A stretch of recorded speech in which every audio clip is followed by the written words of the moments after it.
కొన్ని బలహీనతలు ఉన్నాయి ఈరోజు చాలా మంది జీవితంలో.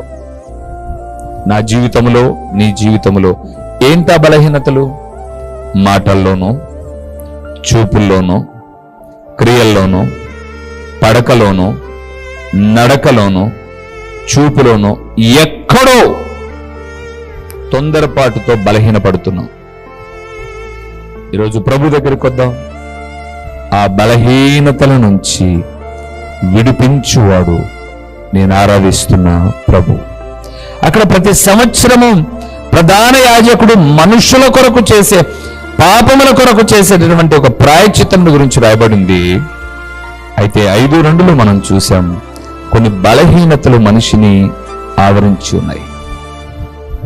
ఎవరు పర్ఫెక్ట్ కాదండి. ఈ భూమి మీద ప్రతి మానవుడు పుట్టిన ఆదాము మొదలుకొని ఈ రోజు పుడుతున్న వ్యక్తి వరకు బలహీనత లేని మానవుడు ఎవ్వరూ లేరు, మానవుడుగా పుట్టిన ప్రభు అయిన యేసు క్రీస్తు తప్ప.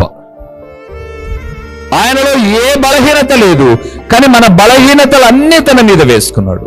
ఎంత గొప్ప దేవుడండి మనం ఆరాధన చేస్తున్న దేవుడు. ఏ బలహీనత ఆవరించున్నాయి? త్రాగుడా, జూదమా, వ్యభిచారమా, ఏదో బలహీనత.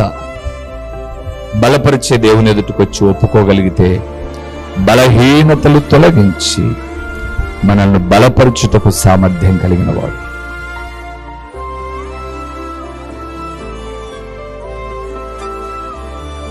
కొన్ని బలహీనతలు ఉన్నాయి ఈరోజు చాలా మంది జీవితంలో. నా జీవితంలో, నీ జీవితంలో ఏంటా బలహీనతలు?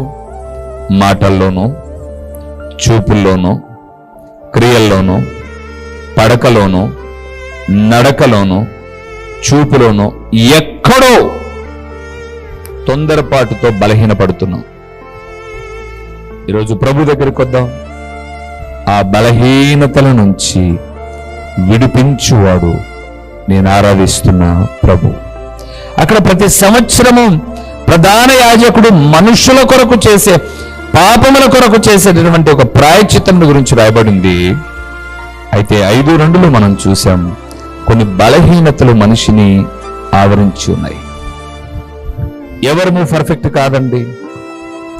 ఈ భూమి మీద ప్రతి మానవుడు పుట్టిన ఆదాము మొదలుకొని ఈ రోజు పుడుతున్న వ్యక్తి వరకు బలహీనత లేని మానవుడు ఎవ్వరూ లేరు, మానవుడుగా పుట్టిన ప్రభు అయిన యేసు క్రీస్తు తప్ప.